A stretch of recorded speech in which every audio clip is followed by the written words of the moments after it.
जी, तो ये आज का जो टॉपिक है ये है लॉजिकल इक्विवेलेंस। तो लॉजिकल इक्विवेलेंस क्या होती है? वो कहता है जी कि compound propositions that have the same truth values in all possible cases is called logical equivalence. Mean कि आपके पास दो कंपाउंड होंगे, हम उनके ट्रुथ टेबल बनाएंगे और उन दोनों की जो वैल्यूज़ हैं, जो आंसर होंगे वो सेम होंगे, तो उसे हम कहते हैं कि ये लॉजिकली इक्विवेलेंस होगा। ठीक है, अभी इसकी एग्जांपल आती है। टोटोलॉजी क्या चीज़ है?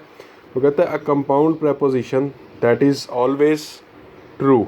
मीन के जो कंपाउंड हम बनाते हैं उसका जो फाइनल आंसर होता है, अगर उसमें सारी ट्रू वैल्यूज़ आ जाती हैं तो हम कहते हैं कि ये टोटोलॉजी है। ठीक है, no matter what the truth values of the propositions that occur in it. आपने वो प्रपोजिशन की वैल्यूज़ नहीं देखनी होती कि कौन सी ट्रू फॉल्स हैं, फाइनल आंसर जो कंपाउंड का ओवरऑल होगा वो सारा ट्रू होगा, तो उसे हम कहते हैं टोटोलॉजी। ठीक है, कंट्राडिक्शन क्या है कि अब compound proposition that is always false. Mean को जो हमारा फाइनल आंसर आएगा उस कंपाउंड का, अगर वो सारा फॉल्स हुआ तो हम उसे कहेंगे कि कंट्राडिक्शन है। कंटिजेंसी क्या चीज़ है? Compound proposition that is neither a tautology NOR a contradiction is called a contingency. Mean के उसमें कोई आंसर ट्रू हो कोई फॉल्स हो तो उसे हम क्या कहते हैं कि ये कंटिजेंसी होती है। अब ये लॉजिकल इक्विवेलेंस का एक क्वेश्चन देख लेते हैं कि ये लॉजिकल इक्विवेलेंस से क्या मतलब है दो कंपाउंड का। वो कहता है कि ये देखें, शो दैट एक कंपाउंड आपके पास ये है एंड सेकंड कंपाउंड ये है, कि ये दोनों कंपाउंड वो कहता है कि क्या लॉजिकली इक्विवेलेंट है। अब लॉजिकली इक्विवेलेंट कब होंगे? जब इसका आंसर और इसका आंसर सेम होगा। अब इसको देखें, हम जो है टेबल कैसे ड्रॉ करते थे? प्रपोजिशन पी है, क्यू है, उसके बाद निगेशन पी निगेशन क्यू, ये फाइंड कर लिया। उसके बाद ये कंपाउंड पी वेल क्यू, उसके बाद इसकी निगेशन का कॉलम, और उसके बाद इन दोनों का ये जो कंपाउंड है ये ड्रॉ कर लेना। ठीक है, अब इसको आप टेबल बनाएं। ठीक है, टेबल बनाना मैंने सिखाया हुआ है। ये देखें, ये कंपाउंड जो है, ये वाला कंपाउंड, ये कंपाउंड और ये कंपाउंड। अब इन दोनों के आंसर देखें, दोनों के आंसर सेम है। अगर तो इन दोनों के आंसर सेम है तो हम कहते हैं कि लॉजिकली इक्विवेलेंट है, और अगर एक भी डिफरेंट हुआ तो ये लॉजिकली इक्विवेलेंट नहीं होगा। ठीक है, सेकंड एग्जांपल देखें कि वो कहता है कि ये कंपाउंड है, दूसरा ये कंपाउंड है, आर लॉजिकली इक्विवेलेंट। आपने इसको टेबल के थ्रू प्रूव करना है, तो इसका टेबल ड्रॉ किया है, देखें पी क्यू निगेशन पी। ठीक है, सेम आपने ये कंपाउंड बनाना है, उसके बाद ये कंपाउंड बनाना है। ठीक है, इसमें जो ट्रुथ वैल्यूज़ हैं उसको सॉल्व करेंगे। देखें, सेम अगर ट्रुथ वैल्यूज़ आ जाती हैं तो हम कहते हैं कि ये लॉजिकली इक्विवेलेंट है। ठीक है, और अगर डिफरेंट होंगी तो लॉजिकली इक्विवेलेंट नहीं होगा। उसके बाद शो दैट कि ये कंपाउंड इज़ अ टोटोलॉजी। ये पूरा एक कंपाउंड है, इसका आपने टेबल ड्रॉ करना है।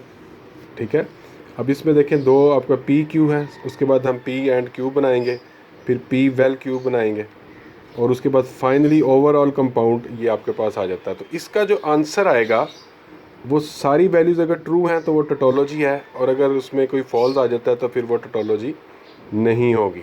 ठीक है, ओवरऑल कंपाउंड होता है। अब उसके बाद ये आपने ना क्वेश्चन करने हैं कि ये दो कंपाउंड बताएं कि ये लॉजिकली इक्विवेलेंट हैं। ठीक है, ये क्वेश्चंस मैंने ये दिए हुए हैं लॉजिकली इक्विवेलेंट के भी। ठीक है, ये तकरीबन 6 से 7 क्वेश्चंस हैं, ये आपने ना सॉल्व करने हैं, क्योंकि नेक्स्ट लेक्चर ये इसलिए शॉर्ट है कि सारा आप रिवाइज़ कर लें, तो नेक्स्ट लेक्चर में आपकी एक तो असाइनमेंट देनी है, दूसरा उसको किस तरह इवैल्यूएट करना है ये भी डिस्कस हो जाएगा क्लास में। अच्छा, ये देखें, शो दैट कि ये कंपाउंड इज़ अ टोटोलॉजी। ये देखें सारा कंपाउंड, ये एक कंपाउंड, क्या ये टोटोलॉजी है? ठीक है, ये मैं क्वेश्चन आपको भी समझा देता हूँ कि अगर 3 कंपाउंड्स हैं आपके पास तो इसमें हम करते क्या हैं, ये दो का अलग कर लेते हैं और फिर उसके आंसर को इसके साथ अटैच कर लेते हैं। जैसे ये क्वेश्चन यहाँ पे सॉल्व किया हुआ है। इस कंपाउंड में आप देखें कि आपने सबसे पहले पी क्यू आर तो आपके पास आ गया।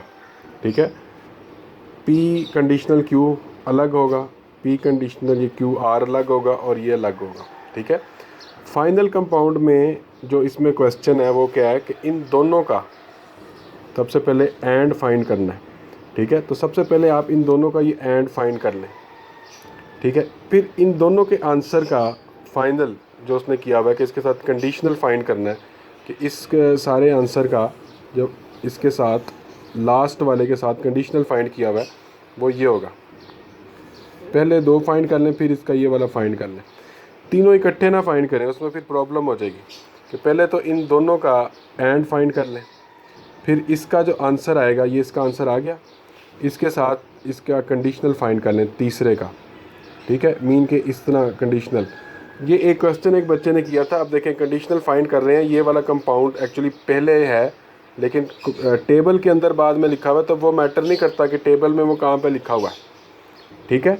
हमने उसकी जो चीज़ फाइंड करनी होती है वो सीक्वेंस अडॉप्ट करते हैं कि ये पहले है, टेबल में हो सकता है बाद में लिखा हो। अगर बाद में लिखा हुआ है तो इसको यूँ पढ़ेंगे कि इसमें ये देखें फर्स्ट वैल्यू ट्रू और सेकंड फॉल्स हो तो फॉल्स होता है, ऐसी कोई वैल्यू इसमें है ही नहीं, फॉल्स कंडीशन आएगी ही नहीं। मैं इसको राइट से लेफ़्ट पढ़ रहा हूँ। एक बच्चे ने क्वेश्चन भी किया है कि ये कैसे होता है, तो हमने ये नहीं देखना कि टेबल में वो आगे पीछे हो सकता है, हमने जिस तरह की जो चीज़ फाइंड करनी है जो हमें गिवन है उसको हमने सीक्वेंस में देखना होता है, ठीक है जी।